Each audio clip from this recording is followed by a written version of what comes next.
Nibble was a small, fluffy cloud.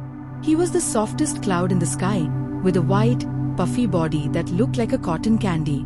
Nibble loved to float around with his cloud family.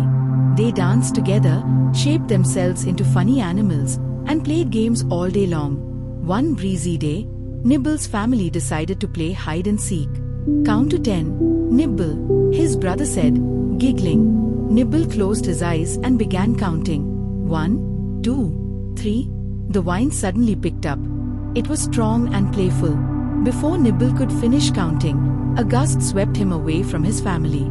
"Hey, wait," he called out. But the wine just laughed and carried him far, far away. When he opened his eyes, he found himself floating alone in the sky. Nibble looked around.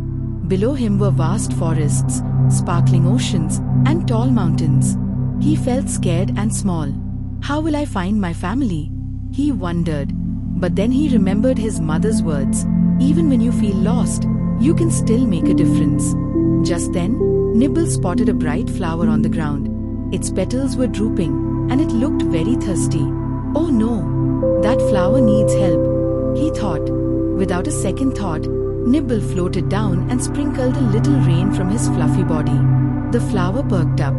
"Thank you, kind cloud. I was so thirsty," it said, smiling brightly. Nibble felt warm inside. "I'm glad I could help," he replied. Feeling a bit better, Nibble continued on his journey. He floated over a vast desert. The sun beat down hard, and he saw a bear lying on the hot sand. The bear looked tired and sad. "Oh no, he looks too hot," Nibble said. Nibble gathered all his fluffiness and floated down low. He spread himself wide to create a big shade over the bear.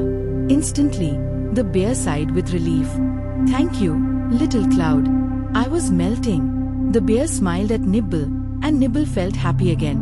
After a while, Nibble floated over an ocean. He watched the waves crash and play. Suddenly, he noticed a little boat struggling against the waves. The sailors looked worried. "They need help too," Nibble thought. Nibble quickly sent a gentle rain to help calm the waves. The sailors waved at him, grateful for the cool mist.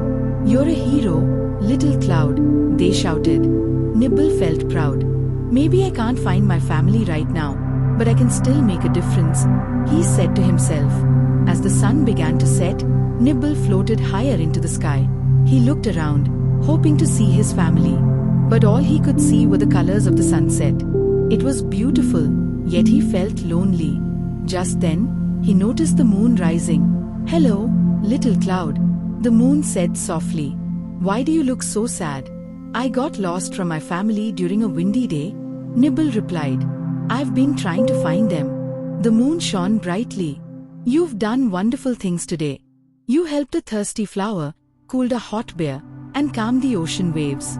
Your small actions made the world better. But now, let's help you find your family." The wind, who had been listening, joined in. "I can guide you back. Follow me." Nibble felt hope rise in his fluffy heart. With the moon lighting the way and the wind guiding him, he floated through the sky. They zipped past stars and danced around the clouds. Finally, they reached a familiar place. Nibble looked down, and there they were, his family. They were floating together, looking for him. Nibble dove down joyfully. "I'm back," he shouted. His family gasped and hugged him close. "We were so worried," his sister said, nuzzling him. Nibble smiled.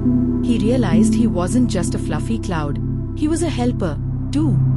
His small actions, like helping the flower and the bear, had made a big difference. That night, as Nibble snuggled with his family, he felt warm and happy. The world was big, and sometimes it felt scary. But he learned that even when lost, he could still help others. And from that day on, Nibble knew he would always look for ways to make the world a better place, no matter where he